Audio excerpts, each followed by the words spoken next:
Millionaire CEO chose poor popcorn girl out of 83 finalists. What she did next shocked everyone. The wind howled through downtown Miami, turning the bustling street into pure chaos. Hundreds of papers flew like frightened birds, each one worth millions. Confidential contracts, financial reports, secrets that could ruin a company. And there, right in the middle of the storm, was Victor Dalmeda, the most powerful CEO in Miami, chasing after them like a man possessed. But what stunned him wasn't the disaster, it was her. A girl selling popcorn, barefoot, on the hot pavement, laughing as she leapt into the air, catching his papers one by one with the grace of someone who had nothing to lose. And in that moment, as their eyes locked, neither of them knew that this absurd accident was about to change both of their lives forever. The late afternoon sun hung low over Bickle Avenue, its golden light bouncing off the polished glass towers of downtown Miami. The streets pulsed with energy, hurried footsteps, impatient car horns, and the endless chatter of people chasing something. Money, power, status. But Leah Rodriguez was chasing none of those. She was chasing survival. "Popcorn! Fresh popcorn, sweeter than your ex's apology," she called out, her voice cutting through the noise like a song. Her tiny cart, barely held together by duct tape and hope, stood defiantly on the sidewalk. The wheels squeaked every time she shifted her weight, and the umbrella overhead flapped in the breeze like it could take off at any moment.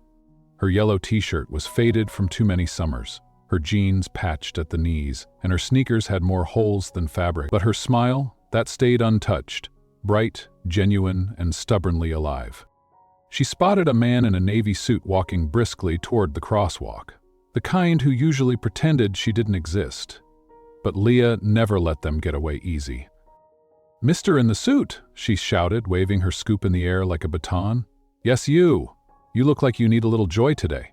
Sugar therapy works faster than retail therapy, and it's cheaper too." The man glanced at her, eyes wide, and quickened his pace, as if escaping would somehow spare him.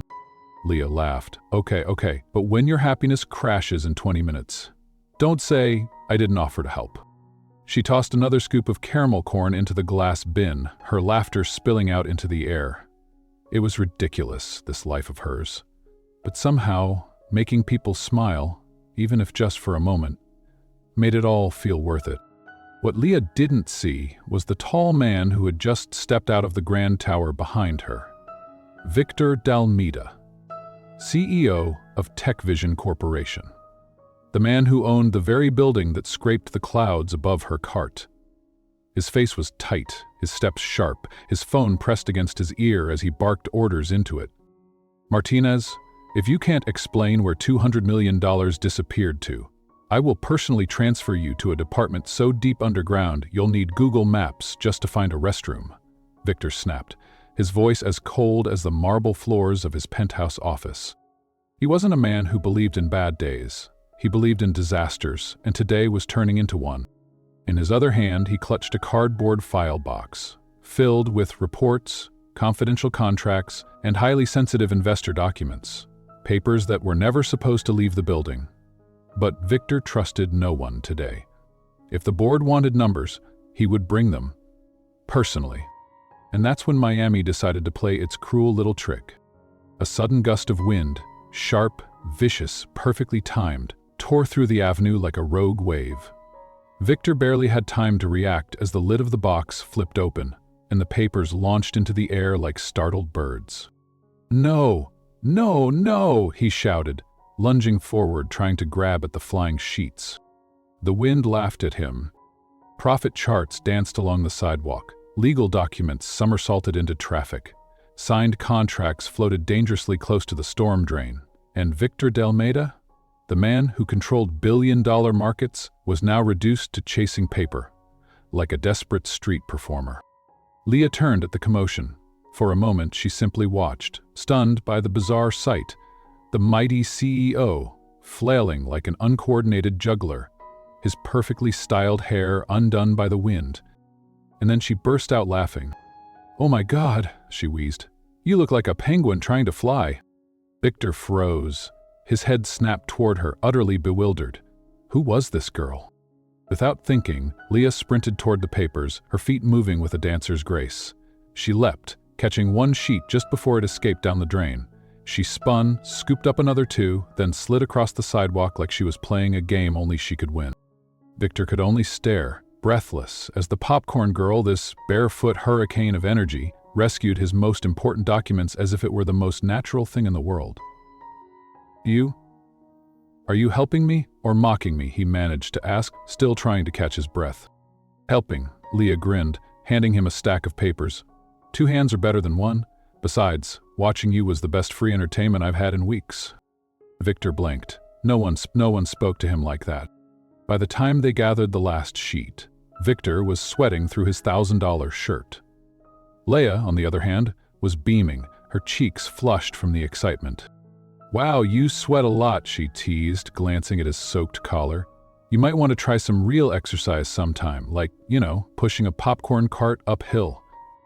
Victor narrowed his eyes, but for the first time in weeks, the corners of his mouth twitched. A laugh, a real one, escaped him. Leah was already scooping a fresh bag of popcorn. "Here," she said, holding it out to him, "on the house. Consider it your stress medicine." Victor reached for his wallet. "I can't just take it for free." "You can today," she waved his protest away. "You just gave me the most fun I've had in months, and trust me, watching a billionaire chase papers, way better than Netflix." He took the bag, feeling its warmth through the thin paper. The scent of caramel and butter filled his lungs, and for the first time in a very long time, Victor Dalmeda felt something he hadn't felt in years. As he turned to leave, he couldn't resist glancing back. Leah was already shouting to new passersby, "Popcorn! More addictive than your ex's texts and cheaper than therapy." Victor shook his head and smiled to himself. That girl was absolutely insane. And for some reason, he didn't think that was a bad thing at all. Chapter 1. The 83 Finalists. The next morning, Leah stood frozen in the marble lobby of Tech Vision Corp, clutching her old canvas purse like it might fly away if she loosened her grip. This place didn't just feel fancy. It felt like another planet. Mirrored walls stretched up to infinity, reflecting a sky-high atrium glittering with silver chandeliers. Everything gleamed. Even the air smelled expensive, like polished leather and imported flowers. Leah glanced down at herself and exhaled nervously. Her best pair of jeans, the ones with the smallest hole in the knee, her black blouse, and a clearance sale blazer she dug out of the back of her closet last night. The loafers squeaked every time she shifted her feet. "You got this," she whispered under her breath. "It's just a job interview, like any other job interview, except not." She still couldn't quite understand how she even got here. Last night, after helping the stressed-out CEO rescue his flying paperwork, she'd received a call from someone named Amanda, who claimed to be from Tech Vision's Human Resources. "We'd like to invite you to interview for a personal assistant role tomorrow at 10 a.m. At first, Leah was sure it was some sort of scam, but when Amanda confirmed the address, 1450 Bickle Avenue, 47th floor, her stomach had flipped. And now, standing in the middle of it all, staring up at the floors towering above her, it felt even more impossible. The receptionist, a woman who looked like she walked straight out of a fashion magazine, glanced at her over perfectly manicured nails. "Name?" she asked, her voice clipped but polite. Leah Rodriguez?" "I'm here for the interview." The woman's eyes flicked down to Leah's shoes for half a second before her face reset into a practiced smile. "Elevators are to your right, 45th floor." Leah blinked. "Oh, not 47th? "No, 45th. The interviews are being held there." The receptionist pressed a button, and one of the glass elevators slid open like the door to some sci-fi spaceship. Leah stepped inside, her heart pounding harder with each floor that ticked upward. When the doors opened, she was hit with a new kind of panic. The waiting room was full.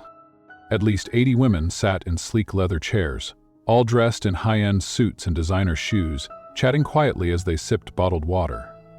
Their resumes sat neatly in leather portfolios, their hair and makeup flawless, every movement deliberate. Leah's fingers instinctively tugged at the frayed strap of her purse. "What am I doing here?" she thought. "I'm not supposed to be here." As if reading her mind, one of the women, a tall blonde in a crisp white pantsuit, turned, and gave her a curious look. "Are you here for the assistant position too?" she asked, with a sugar-sweet smile that didn't quite reach her eyes.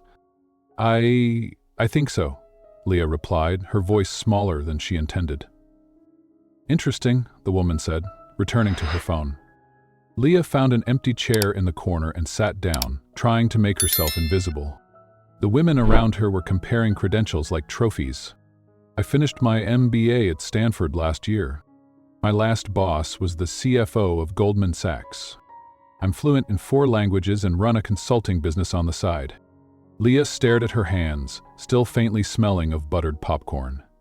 Her only resume was 5 years of running a street cart and learning how to talk to strangers. She barely knew how to use Excel. This was a mistake, she thought, her stomach twisting. They must have called the wrong person. Behind a pane of mirrored glass, Victor Dalmeda stood silently, observing the room like a scientist studying an experiment. Amanda stood beside him, holding a clipboard. "You sure about this?" she whispered. Victor's eyes didn't move. "Yes.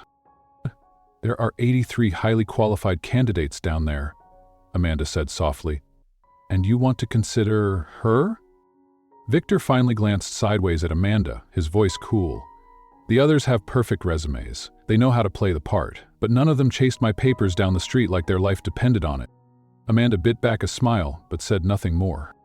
Victor's gaze returned to Leah, sitting nervously in the corner, fiddling with her purse strap. "She has something they don't," he thought. "Heart." "Agendas, please line up." Amanda's voice echoed through the room. The women all rose in a smooth, synchronized wave. Leah stood up last, trying not to trip on the slippery marble floor as her noisy loafers echoed like gunshots in the silence. The interviews would be one-on-one, 15 minutes each.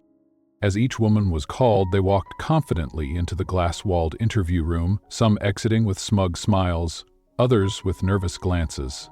Leah watched them one by one, her chest tightening with every passing name. The blonde from earlier breezed out of the room, adjusting her jacket and smirking as if the job was already hers. Finally, Amanda's voice called out, "Leah Rodriguez." Every head turned. Leah swallowed hard and stepped forward, her steps louder than everyone else's combined. She could feel their eyes on her, curious, skeptical, some even pitying. "They all think I don't belong here," she thought. Behind the glass, Victor watched her every movement. His lips twitched into something dangerously close to a smile. "Let the show begin," he whispered to himself. Chapter 2. The Janitor Mistake. Leah took a deep breath before stepping inside the interview room. The moment the door closed behind her, the world outside went silent. The room was sleek and intimidating. A polished glass table reflected the ceiling lights like a mirror. 3 executives sat across from her, each with perfectly arranged papers, pristine suits, and eyes that evaluated her before she even sat down. Amanda, who had called her yesterday, sat in the center. To her left was a bald man with gold-rimmed glasses. To the right, a woman with a tight bun pulled so sharply it looked painful. None of them smiled. "Please, have a seat, Miss Rodriguez," Amanda said, gesturing politely to the chair across from them. Leah tried to sit as gracefully as possible, but as she lowered herself, her old purse let out an awkward squeak against the leather, echoing through the silent room. "Great start." The bald man cleared his throat. "Let's begin. Can you walk us through your work experience?" Leah swallowed. She didn't have a resume. She didn't have internships, degrees, or certifications. What she had was popcorn. "Well," she started, forcing herself to smile, "for the last 5 years, I've been running my own popcorn business. I guess you could call me a street entrepreneur." Amanda lifted an eyebrow but kept writing in her notebook. Leah continued, her voice growing steadier. "I handle inventory, manage customer service, oversee marketing, which mostly involves me yelling at people on the sidewalk, and I even do accounting, when my calculator's working." The woman with the tight bun pursed her lips. "And your experience with office software?" she asked, her tone clipped. Leah's cheeks flushed. I know how to use Facebook. I've typed things up in Word before. Once I even figured out how to change the font color. Pink. It was an accident, but it looked pretty nice." The bald man coughed, clearly suppressing a laugh. "And your level of English proficiency?" Amanda asked, though Leah could sense the doubt already in her tone. "Oh, my English is excellent," Leah said proudly. "Actually, I speak it very well." She heard it the moment it came out of her mouth. "Very well," she corrected herself quickly, cheeks burning. The woman with the bun rubbed her temple as if physically pained. "And what are your salary expectations?" the bald man asked, more to fill the silence than out of real interest. Leah hesitated. "Honestly, anything more than what I make selling popcorn would be a blessing." "You do pay in dollars, right? Not like Bitcoin or something?" Amanda's pen froze. The woman with the bun actually exhaled loudly. The bald man looked like he was both amused and confused. Leah tried to recover, feeling herself spiraling. "Look, I know I don't have the qualifications that everyone else here has. I didn't go to a fancy school, and I'm probably the only person here who had to sew their blazer last night." She paused, locking eyes with Amanda. "But I know how to work hard, I know how to talk to people, and when life throws something unexpected at me," she forced a nervous laugh, "I don't panic, I chase flying papers through traffic and catch them." The bald man chuckled softly. Amanda's face softened just slightly. Then Leah did something she hadn't planned. From her bag, she pulled out 3 small bags of her homemade popcorn, carefully packed that morning, and slid them gently across the glass table. "I brought you a small thank you," she said, trying to keep her voice light. "I call it happiness popcorn, my grandma's secret recipe." The 3 executives stared at the bags like they were foreign objects. "Popcorn," the woman with the bun repeated, flatly. "Popcorn," Leah confirmed. Guaranteed to make even terrifying interviews feel a little less terrifying. The bald man actually smiled this time, though quickly looked down to hide it. Amanda said nothing, but her eyes lingered longer on Leah than before. "Thank you for your time, Ms. Rodriguez," Amanda finally said, closing her folder. Leah stood, her loafers squeaking once again. "Thank you for the opportunity, and enjoy the popcorn." As Leah exited the room, her stomach churned. She knew how ridiculous that must have looked. This was one of the largest tech companies in the country, and she had just handed them snacks like a PTA mom at a bake sale. She barely noticed the other women still sitting in the waiting room, all staring at her with various shades of judgment and amusement. "I'm definitely going to get cut," she thought as she stepped into the elevator. 3 floors up, behind the glass, Victor watched her leave, his expression unreadable. The executives beside him shook their heads. "Completely unqualified," Amanda murmured. The bald man sighed. "Charming, but no experience, not even basic software skills." Margaret, the head of marketing, who had joined halfway through, scoffed. "Sir, we have 82 other candidates with MBAs and perfect resumes. We shouldn't be wasting time." Victor finally turned to face them, his voice calm but decisive. "And yet none of them offered me popcorn." The room fell silent. Victor stared at the empty chair Leah had just left, a faint smile playing at the corner of his lips. "She may not be what the company expects," he thought, "but she's exactly what it needs." Chapter 3. The Gala Disaster. 3 weeks later, Leah stood in front of her tiny apartment mirror, or clutching the edge of the dresser like it was the only thing keeping her upright. The dress barely fit. It was a last-minute rescue job, borrowed from Doña Carmen, the seamstress down the hall who'd worked miracles with a few shiny appliques and a vintage scarf. "It's not perfect," Donna Carmen had said while pinning the hem with steady old hands. "But it's made with love." Now Leah wasn't sure if love would be enough to survive what lay ahead. Tonight wasn't just any company event. It was the Miami Children's Hospital Charity Gala. Politicians, CEOs, billionaires, the press. And somehow, God knows how, Leah had been chosen to represent TechVision Corporation.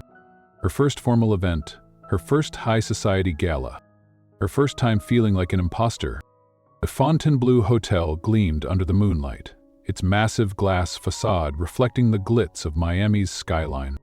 Luxury cars lined up at the entrance, as valet attendants opened doors for people in designer gowns and tuxedos. Red carpet, flashing cameras, glittering jewelry. Leah stepped out of her ride, clutching a tiny handbag like a security blanket. The dress shimmered faintly under the lights, but it couldn't hide her pounding heart or the slight tremble in her knees. Act like you belong, she told herself. You're not selling popcorn tonight. As she entered the grand ballroom, her breath caught. It was breathtaking. Crystal chandeliers sparkled like frozen waterfalls. The air was filled with the soft melody of a live string quartet.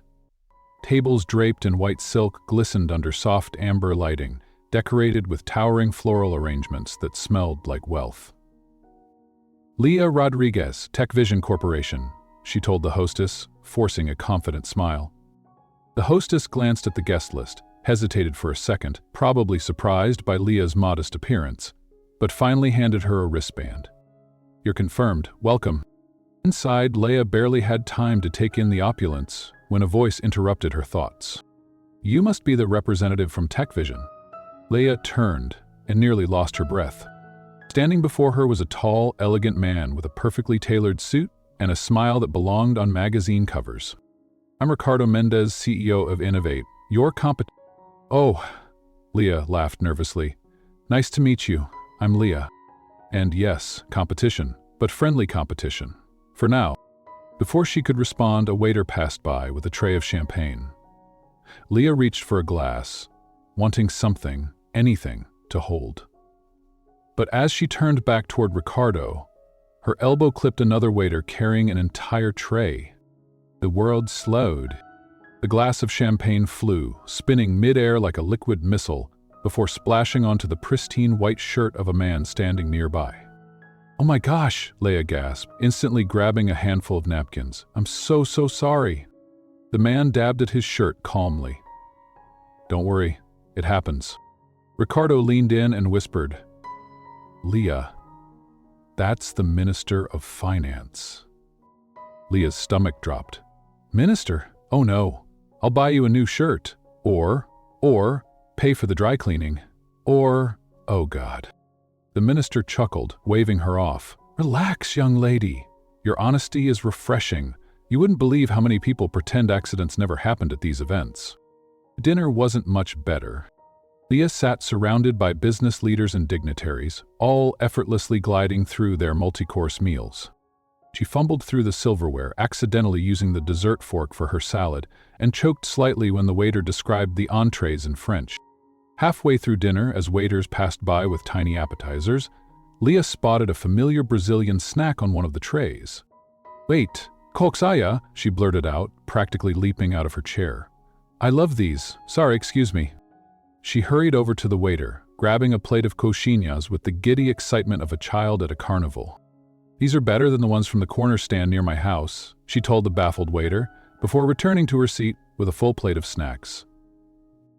The table around her stifled polite giggles. Across the ballroom, several people had started filming her on their phones. By the end of the night, Leah had accidentally gone viral. A video of her enthusiastic reaction to the coxinhas, paired with the champagne spill earlier, hit social media under the title, Real Person at Fancy Gala. We stand. Comments flooded in. Finally, someone relatable at these stiff events. I want to be her friend. Use all of us in fancy situations. The clip was viewed 50,000 times in just a few hours. That night, Victor sat alone in his penthouse office, watching the video play for the 10th time. He leaned back in his chair, a smile tugging at his lips. She managed to turn one of the most rigid events into something real, he murmured, and the world noticed. His phone buzzed, Charles Blackwood calling. Victor, Charles said, voice half laughing, half shocked. Have you seen the video? No books. I have. Do you think this is good or bad? Victor's eyes stayed on the screen where Leah's infectious laugh echoed through the ballroom. I think, Victor said softly, it's the best thing that's ever happened to this company. And for the first time in a long time, Victor felt something stir inside him.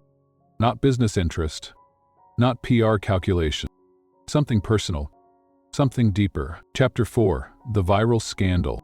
Leah woke up the next morning to dozens of missed calls and a phone that wouldn't stop vibrating. At first, she thought something terrible had happened, but when she unlocked her screen, she was met by flashing headlines, notifications, and messages from people she barely remembered. Popcorn girl goes viral at charity gala. Who is the mystery woman charming Miami's elite? Videos of her laughing with the waiter, enthusiastically grabbing the coccinhas, and apologizing to the Minister of Finance were everywhere. Twitter, Instagram, TikTok. Even local morning shows were replaying clips, calling her the most relatable woman in corporate America. Her friends sent laughing emojis, some with screenshots of comments praising her authenticity. She's not trying to impress anyone. That's real confidence. Finally, someone who isn't fake at these stuffy events. Leah couldn't decide whether to laugh or hide under her bed. Oh God, she thought, I'm probably getting fired. Meanwhile, 3 floors above her usual office, a very different conversation was happening. Victor stood at the head of a long conference table, flanked by the company's top executives. The room was charged with tension. Across from him sat Margaret Thompson, marketing director, Robert Kim from finance, and Amanda from HR, among others. Margaret slapped a folder onto the table, her expression fierce. Victor, this is unacceptable. Robert nodded in agreement. We are being mocked across every major social media platform. She's become a meme, Victor, Amanda added carefully. A meme. Victor remained calm, almost detached, as if he'd heard this all before. You've seen the engagement numbers? Engagement isn't the issue, Margaret snapped. The company's reputation is at stake. Clients, investors, board members are thrilled, Victor interrupted, clicking a button on the remote. The projector lit up with graphs and data. Social media engagement up 300%. 50,000 new followers overnight. Hundreds of positive articles praising TechVision's human side. For the first time in years, Victor continued, his voice steady, TechVision looks relatable. People are connecting to us not because of a polished marketing campaign, but because of one woman's authenticity. But she's unqualified, Margaret barked, her voice rising. You plucked her off the street and now she's representing our entire company? She's a liability. Victor's eyes narrowed slightly. She's exactly what this company needs. Robert leaned forward. Victor, with all due respect, this can't continue. The board won't approve of this distraction. Victor stood up slowly, his voice growing colder. Then they can take it up with me, because I hired her, and I'm promoting her. The room fell silent. Promoting? Margaret repeated, her voice almost a whisper. To the Public Relations Department, effective immediately. Margaret's face darkened. This is madness. Victor's eyes locked on hers. This is leadership. Back downstairs, Leah sat at her desk, completely unaware of the storm brewing above her head. Amanda approached, holding a cream-colored envelope. Leah, Amanda said, her voice a strange mix of nerves and professionalism. Can we talk? Leah blinked, expecting the worst. If this is about the coccinhas, I swear I didn't mean to. Amanda handed her the envelope before she could finish. Leah hesitated, then carefully opened it. Inside was a formal offer letter. Position: Director of Social Impact, Public Relations Department. Effective immediately. Salary: double her current pay. Her breath caught. She read the words twice, then 3 times, unable to believe it. There must be some mistake, she whispered. Amanda, I can't be director of anything. I don't even know how to use half the buttons on the printer. Amanda smiled softly for the first time. Victor thinks otherwise. Leah stared at her, stunned. Victor? Amanda lowered her voice. This came directly from him. Leah's head spun. How had this happened? Why was Victor, Miami's most powerful CEO, taking this kind of risk on her? But while Leah tried to absorb the shocking promotion, someone else in the building wasn't celebrating. Margaret Thompson sat in her office, eyes burning with fury. Her fingers flew across the keyboard, sending encrypted emails to contacts outside the company. If Victor wanted to make Leah his golden girl, fine, but Margaret wasn't going to sit back and watch her years of careful corporate climbing be destroyed by some unqualified popcorn vendor. She had a plan, and soon, everything Victor had risked would come crashing down. Victor's private investigation. The storm came faster than anyone expected. Only 48 hours after Leah's unexpected promotion, the headline exploded across every major business news outlet. TechVision scandal, CEO's secret affair with unqualified employee. Attached were blurry photos. Victor and Leah sitting next to each other on the plane to Orlando, smiling, talking, laughing. Another image showed Leah at the Gala, reaching for Victor's arm in what appeared, under the wrong light, to be intimate. But the worst blow wasn't the gossip, it was the email. A leaked company email allegedly sent from Victor's corporate account addressed to Human Resources. Please handle employee Leah Rodriguez with special care. She has my full protection and does not require standard vetting protocols. This is a personal matter. Discretion is expected.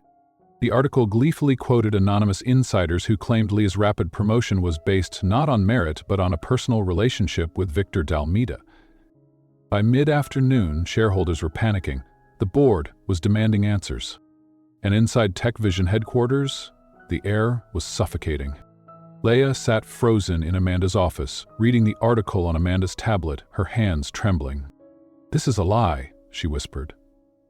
"Amanda, I swear, there's never been anything between me and Victor. Nothing. You have to believe me." "I believe you," Amanda said quietly. Her face was pale. "But right now, it doesn't matter. The board isn't interested in truth. They're interested in damage control." Leah's voice cracked. "What does that mean?" Amanda hesitated. "They want you out." The words shattered like glass inside Leah's chest. "Effective immediately," Amanda added, barely able to meet her eyes. Leah could hardly breathe. "You're firing me." "I'm so sorry, Leah, truly. The pressure is enormous. The press, the board, the investors." Amanda's voice trembled. "Victor's fighting for you upstairs, but the entire board is against him." For a long moment, Leah couldn't speak. Her vision blurred. She had fought so hard, and now it was all falling apart. Finally, in a whisper, "Please, tell Victor. I didn't do anything wrong." Amanda nodded, her own eyes wet. "I will."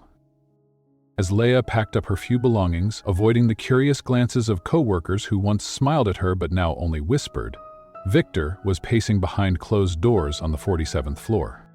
"You're telling me you believe this nonsense?" he demanded, his voice sharper than it had been in months. "An email that conveniently appeared the moment Leah got promoted?" Margaret Thompson sat calmly across the conference table, arms folded. "We have no proof that the email is fake," Margaret said with careful neutrality. "It came from your domain." "It was forged," Victor shot back. "And yet the damage is done," added Robert Kim. "The board must think of TechVision's reputation." Victor's jaw tightened. Then, very calmly, he said, "This isn't over." He turned on his heel and stormed out, leaving a room full of rattled executives in his wake. That night, Victor made a single phone call. "Mitchell, I need you." James Mitchell, former federal cybercrime investigator, now private consultant, answered instantly. "I thought you might call," James said, his voice steady. "I've been following the headlines." Victor's voice was cold, controlled. "I need to know who forged that email and how they got access."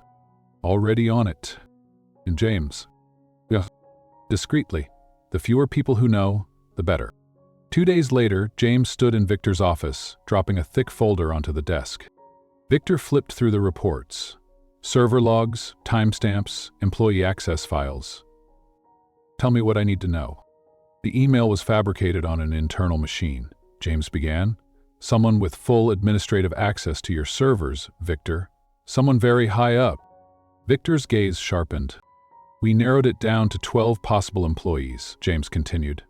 "But only 3 of them were both in Orlando and had access to your personal scheduling files."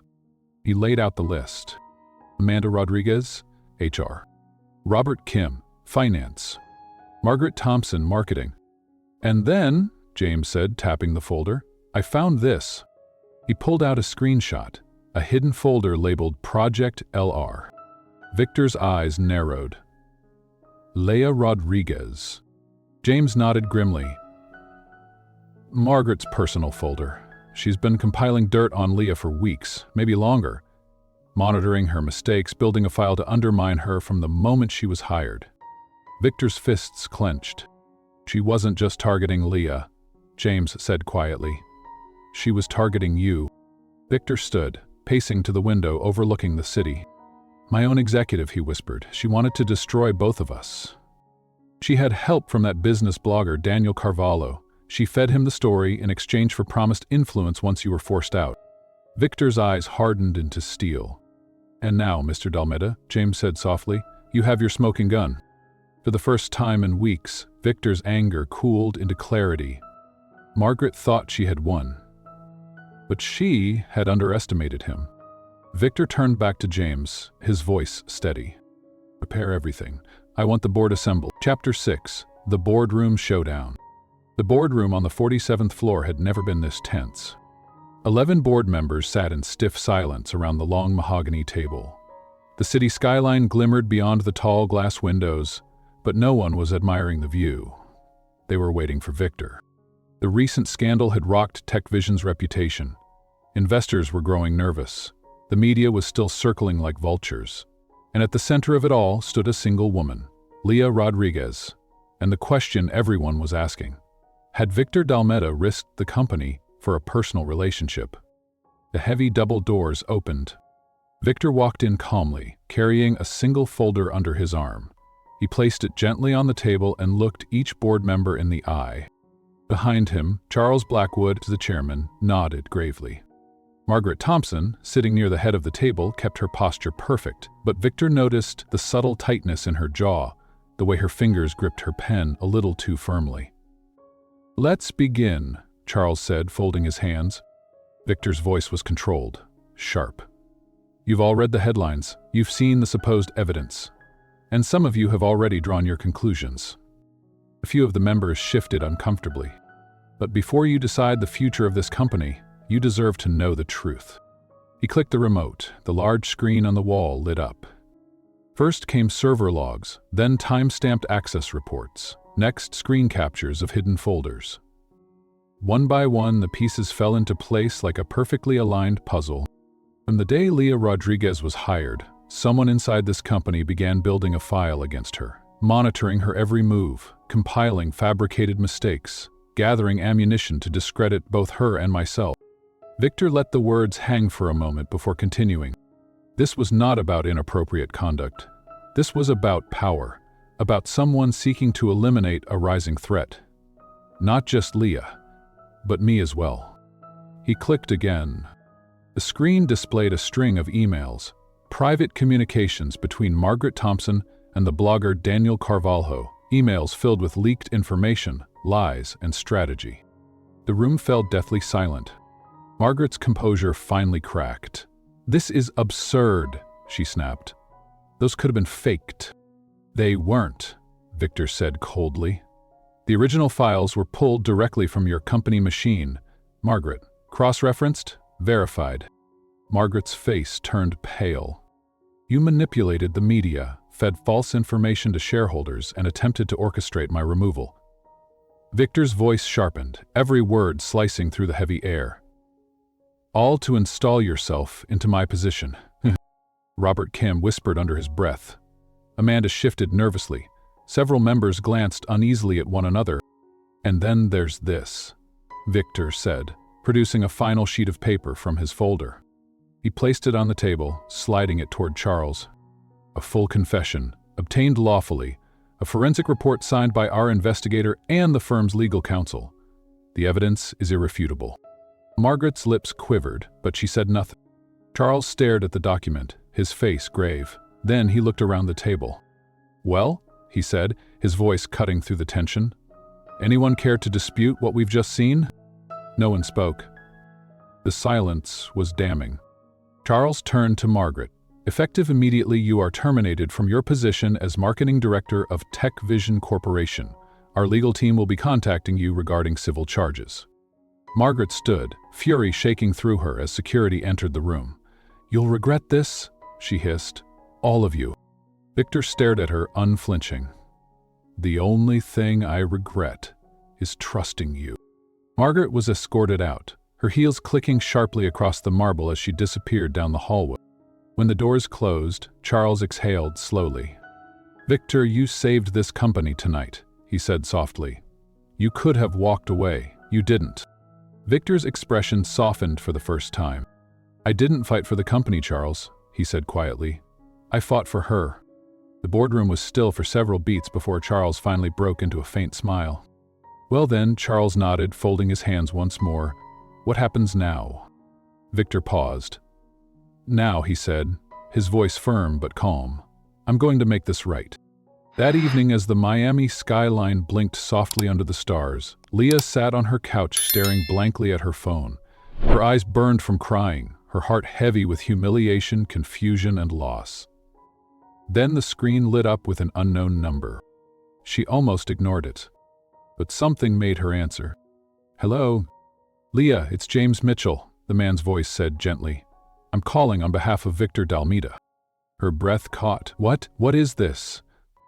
I just sent you an email. Please open it. Everything you've been through, it wasn't your fault.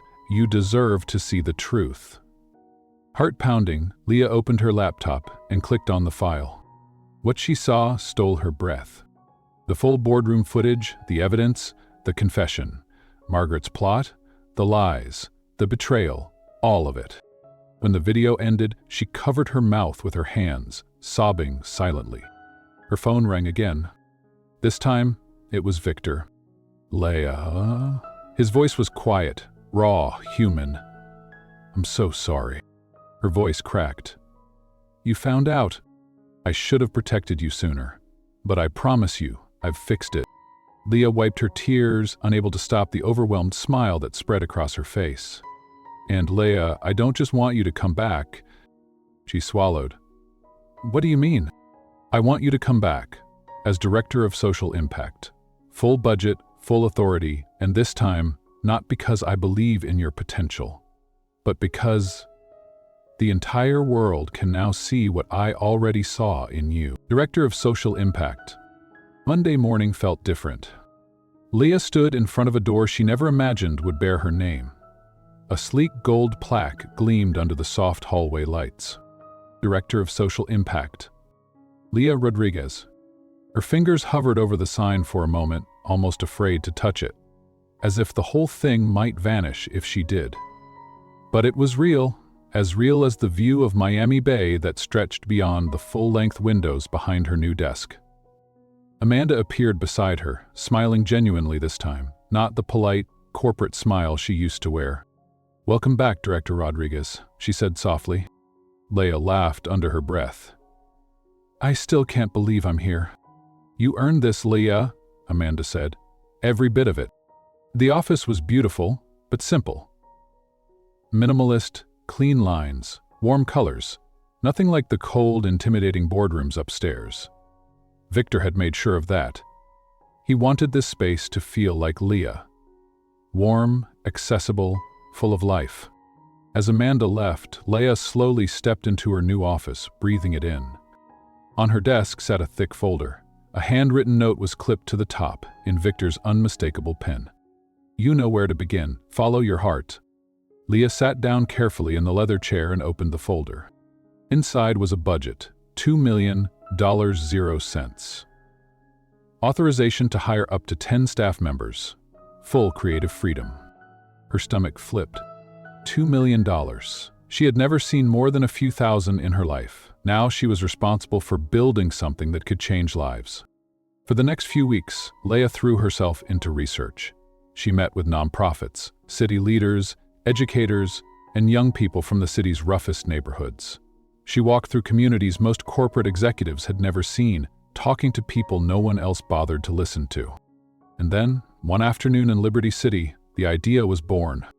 Leah was sitting in a small community center, listening to a group of young adults share their struggles. That's when she met Marcus, a 19-year-old with bright eyes and worn sneakers, who sold homemade candies on the street to support his younger siblings. I got big ideas, Ms. Leah, Marcus said, opening a tattered notebook filled with messy sketches and half-written plans. I want to start my own business one day. Candy shop. Maybe even a factory. But I don't know how to get there. Why don't you apply for one of those small business loans? Leah asked gently. Marcus smiled sadly. Who's going to give a loan to a kid from my neighborhood with no degree, no business plan, and no family backing? That night, Leah couldn't sleep. She thought about Marcus. She thought about herself. And she remembered what Victor had once told her. Start with what touches your heart. A month later, Leah stood once again in the boardroom. But this time, not as the terrified girl with banana hands and a broken resume. This time, she was here as the director of social impact, standing tall, prepared, and determined. The presentation on the screen read, "The Popcorn Entrepreneurs Program, Turning Dreams into Businesses."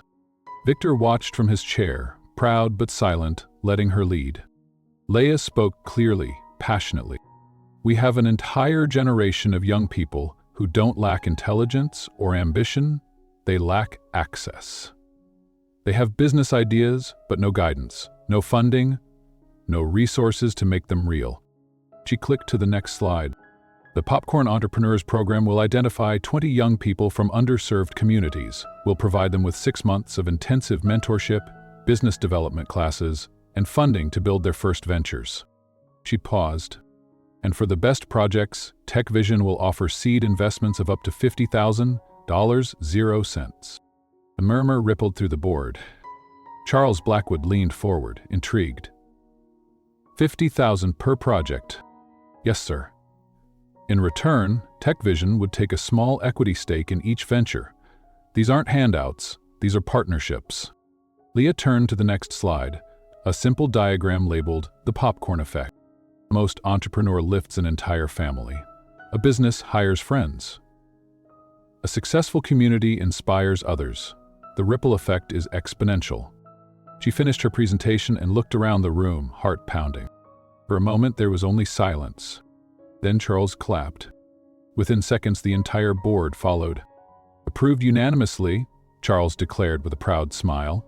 "Leah, when do we start?" "Immediately," she answered, her voice steady.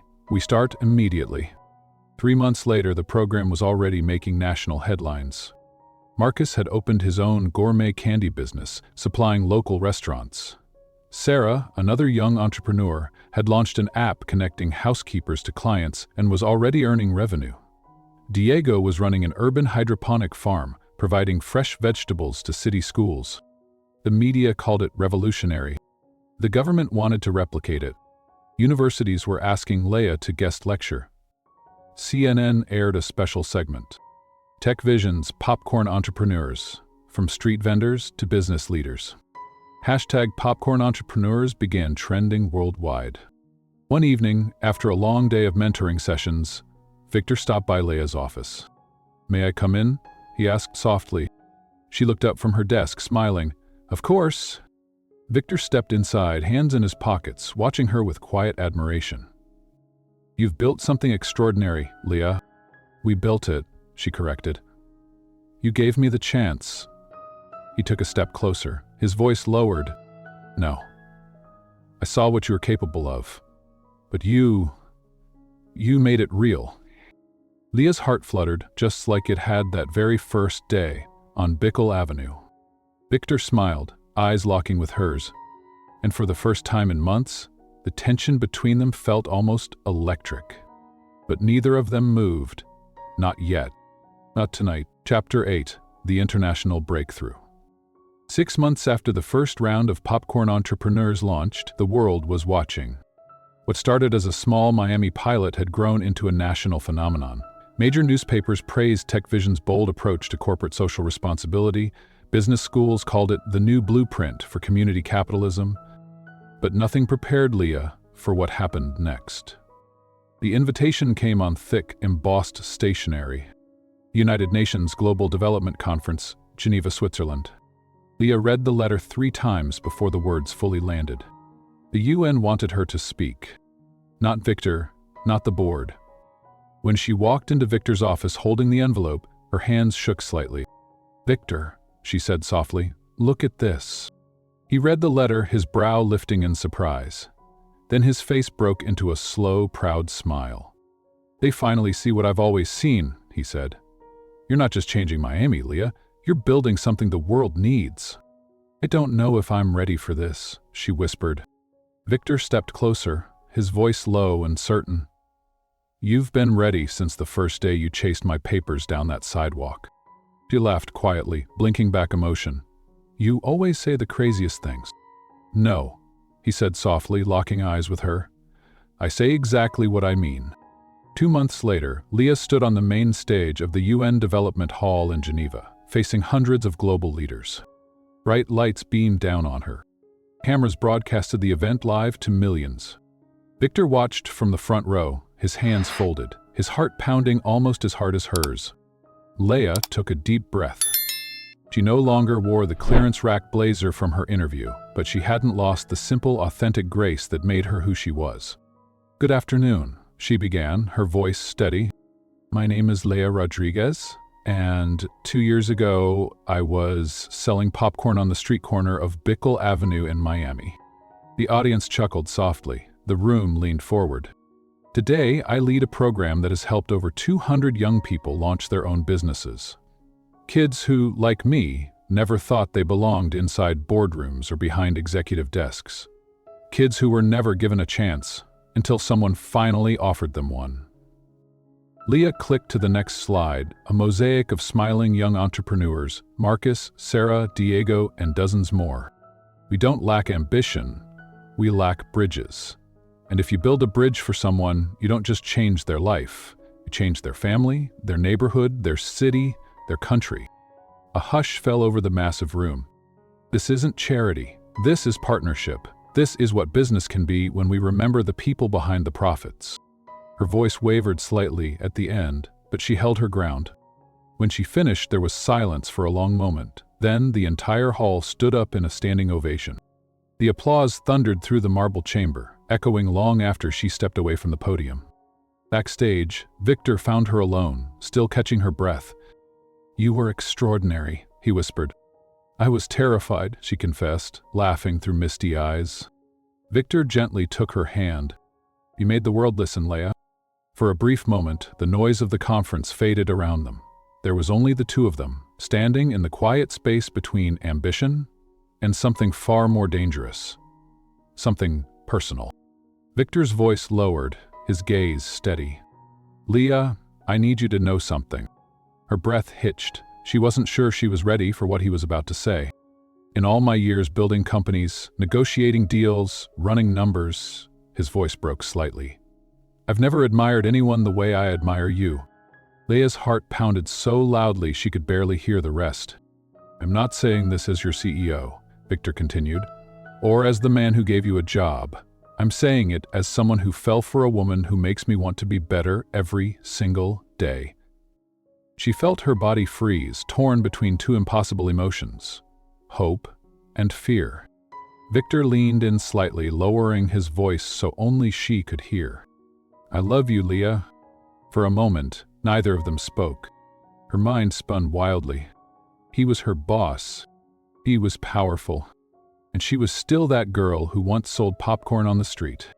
She blinked back tears, stepping away, her voice shaking. "Victor, you shouldn't say that." "Why not?" "Because this, all of this, it's too big. You deserve someone who belongs in your world." He smiled softly. "You've already changed my world." She shook her head, swallowing hard. "You're the CEO of Tech Vision, Victor. You can have anyone. What happens if one day you realize I was just a phase? And then I'm the one left broken." Victor reached for her hands, but she pulled them back gently. "I need to think," she whispered. Victor nodded, his eyes pained but understanding. "Their domestic well-being. I'll wait."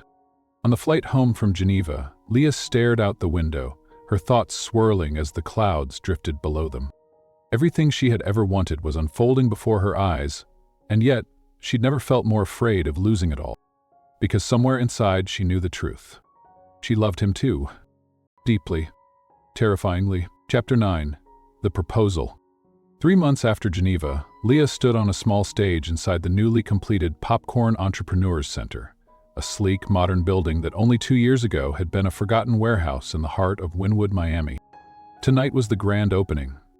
The lights sparkled, the media swarmed. The center buzzed with entrepreneurs, city leaders, investors, and community members whose lives were forever changed by Leah's vision. This was the culmination of everything. As she glanced across the room, she saw Marcus standing proudly beside his gourmet candy display. Sarah, who had sold her second app and was now mentoring the next cohort. Diego, already negotiating contracts for hydroponic farming expansion, and dozens more, each carrying their own version of Leah's once impossible dream. The host's voice rang through the large atrium. "Ladies and gentlemen, please welcome the woman who made all of this possible, Director Leah Rodriguez." Applause burst like fireworks. Leah stepped to the podium, smiling nervously as she scanned the faces of those who had become her second family. She noticed Victor standing near the back, hands folded, watching her with quiet, unmistakable pride. She took a breath. 2 years ago, I was selling popcorn on a sidewalk, dreaming of a better life. Tonight, we stand inside a center that didn't exist then, filled with businesses that didn't exist, built by people who were never supposed to belong in boardrooms. The crowd listened in complete stillness, hanging on to her words. We are living proof that opportunity isn't about where you start, it's about who believes in you. And what happens when you dare to believe in yourself? The applause roared again, some standing, many wiping away tears. But before Leah could step down, the host interrupted gently. "Director Rodriguez, if you don't mind staying for one more moment, the CEO of Tech Vision would like to say a few words." The room turned as Victor Dalmeda made his way to the front. Leah's pulse quickened. She hadn't expected this. Victor stood before her, calm, elegant, but with something in his eyes she hadn't seen before. Not in boardrooms. Not even in Geneva. This was deeply personal. He held a gold envelope in one hand and a small blue velvet box in the other. The room hushed. Victor spoke, his voice steady but thick with emotion. "Leah, you often say you were given a chance, but what you don't always acknowledge is what you gave us. You reminded me and this entire company that business isn't about numbers, it's about lives. It's about purpose." He opened the gold envelope. "That's why, tonight, I'm announcing that TechVision is committing $5 million, 0 cents, over the next 3 years to expand popcorn entrepreneurs, bringing this program to 10 more cities and eventually across the world." The audience erupted.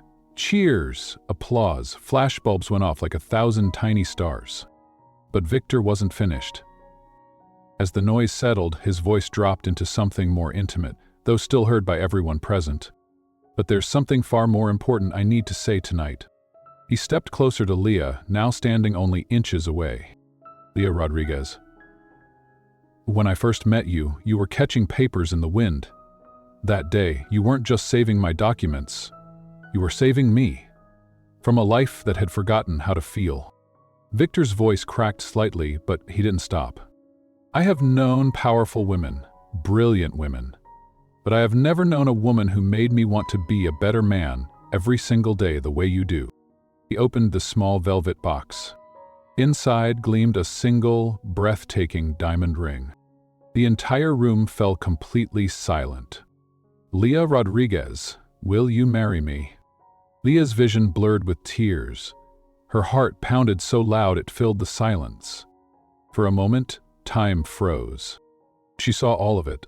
The sidewalk on Bickle Avenue, the flying papers, the Gala disaster, the scandal, the boardroom showdown, Geneva, the young entrepreneurs now thriving behind her. And now here, standing in front of the man who had once been just a stressed-out stranger chasing his papers. Her voice trembled but rang clear. "Victor Dalmeda, yes!" The room exploded in applause. Victor slipped the ring on her finger and pulled her into his arms. The kiss they shared was full of the years of tension, fear, hope, and love that had built quietly between them since that very first moment. When they finally pulled apart, Victor whispered against her ear, "No more pretending, no more waiting." Leah smiled through her tears. "No more fear." That night, long after the guests left and the lights dimmed, Leah and Victor stood alone inside the center. Their center. "Do you realize," she whispered, 2 years ago, I was begging people to buy popcorn from me?" Victor smiled, gently brushing a strand of hair from her face. "And tonight, you're changing the world." Leah looked down at the ring on her finger, then up into his eyes. "I'm only just getting started." Chapter 10. The Wedding on the Beach. The soft breeze carried the scent of the sea as golden sunlight shimmered over the waves at Key Biscayne. The sand beneath their feet was warm and smooth, and the soft crash of the ocean set the perfect rhythm for the moment Leah never thought she would live. Her wedding day. But it wasn't the kind of wedding Miami's high society had expected from Victor Dalmeda, billionaire CEO. There were no six-tier cakes, no glittering ballrooms, no media circus. There were no headlines about designer gowns or international guest lists, because Leah had insisted on something else. Something real. 50 guests, only family, only friends, only those who mattered. Victor stood barefoot in the sand at the small wooden altar, dressed in a simple ivory linen suit that made his ocean blue eyes even sharper beneath the afternoon sun. Leah stepped onto the beach barefoot, as she'd always dreamed, wearing a soft, flowing gown Doña Carmen had lovingly altered by hand.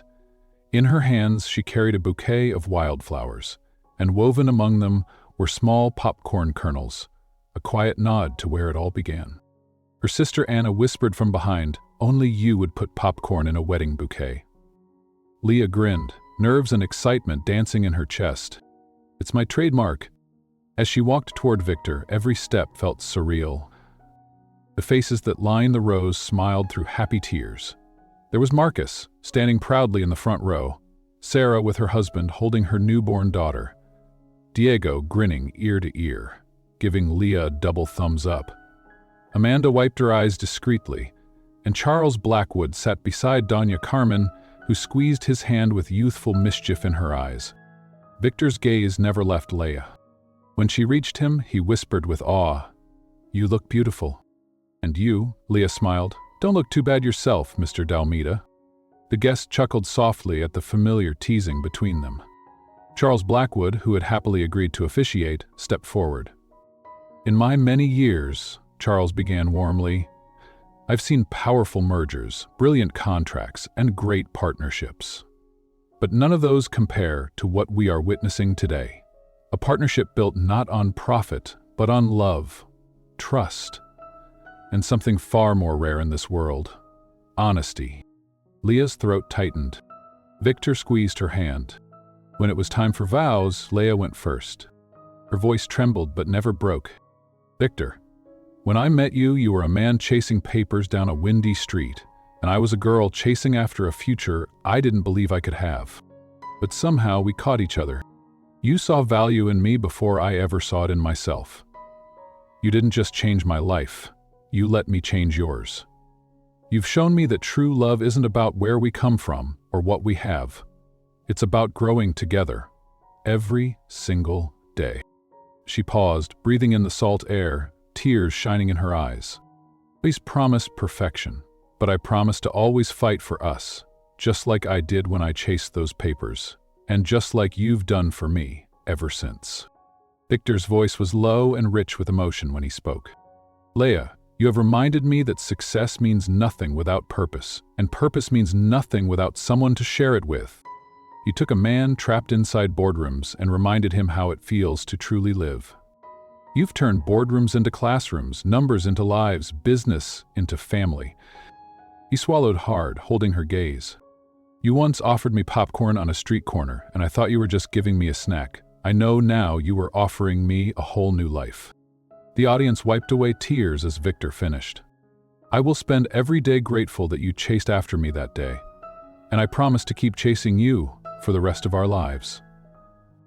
As Charles smiled through his own misty eyes, he declared, "By the power vested in me, I now pronounce you husband and wife. Victor, you may kiss your bride." Victor leaned forward, cupping Leah's face, and kissed her softly, tenderly, as the beach erupted with cheers, applause, and happy laughter. The celebration that followed wasn't grand, but it was perfect. Barefoot dancing on the sand, simple tables under soft string lights. Marcus sang karaoke. Sarah passed around plates of homemade pastries. Diego gave an impromptu speech that made everyone roar with laughter. Under the stars, Victor and Leah danced slowly, as the waves whispered behind them. Victor leaned close. "Do you realize how far we've come?" Leah smiled, resting her head against his chest. 2 years ago, I was just trying to sell you popcorn." Victor's voice softened. "And I'm still buying it." They laughed quietly together. "Except now," Leah whispered, looking into his eyes, I finally believe I deserve all of it." Victor kissed her forehead. "You always did." That night, as they stood under a sky full of stars and surrounded by the people whose lives had been forever changed by their love, Leah realized something, that this wasn't just a happy ending. This was the beginning of everything she had ever dreamed of and everything she never dared to dream. The house in Coral Gables was quiet under the early morning light.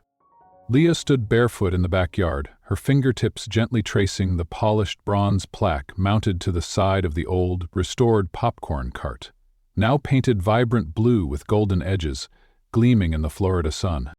Where it all began. The words felt heavier today. Not heavy with pain, but with meaning. Behind her, Victor stepped out quietly, wrapping his arms around her waist, resting his chin gently on her shoulder. "You still come out here every morning?" he whispered. "I always will," Leah said softly, "to remind myself that even the smallest things can change everything." It had been almost a year since their wedding on the beach. Since then, the Popcorn Entrepreneurs Program had spread to 20 cities, 5 countries, and was being studied in classrooms around the world. Global corporations were replicating the model. Universities were inviting Leah to speak, and governments were adapting the program for national youth employment strategies. Victor's empire had grown too, but differently. Because this time, they weren't just building wealth. They were building people, building purpose, together. Victor took her hand gently. "You know what amazes me the most? It all started with you simply being yourself." Leah smiled. "Sometimes, that's the hardest thing to do. But the most powerful," Victor added. As they stood quietly together, watching the sun rise over Miami Bay, Leah's voice grew softer, almost like she was speaking to the girl she used to be. "If someone had told me back then that chasing a man's flying papers would lead me here, I would have laughed. But life doesn't always give you clear paths. Sometimes it gives you gusts of wind and moments where you have to choose, run away or run toward." She turned to Victor, her eyes shimmering, and I ran toward it. Victor kissed her forehead, holding her close as the wind stirred softly through the palm trees.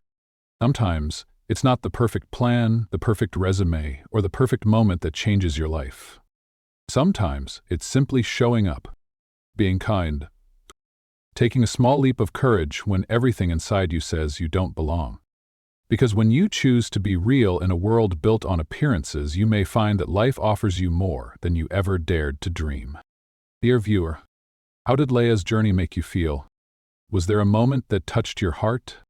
If you've ever doubted yourself or ever felt like you didn't belong, know that sometimes life's biggest miracles start with one small act of kindness.